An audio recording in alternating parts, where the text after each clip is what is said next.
ఆప్ MP Raghav Chadha పార్లమెంట్లో recharge అయిపోయిన ముగిసిన ఇన్కమింగ్ ఆపొద్దని తన గళం విప్పారు. నెలకి 28 రోజులు, సంవత్సరంలో 13 సార్లు రీఛార్జ్ చేయించుకుంటున్నారు. రీఛార్జ్ అయిపోగానే ఇన్కమింగ్ ఆఫ్ చేస్తున్నారు.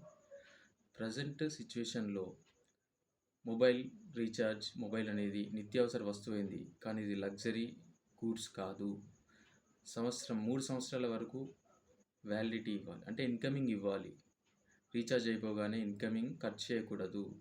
రీఛార్జ్ చేయకపోతే అవుట్ గోయింగ్ వెళ్ళదు. సాధారణ ప్రతి దానికి రీఛార్జ్ అవసరం, మొబైల్ అవసరం.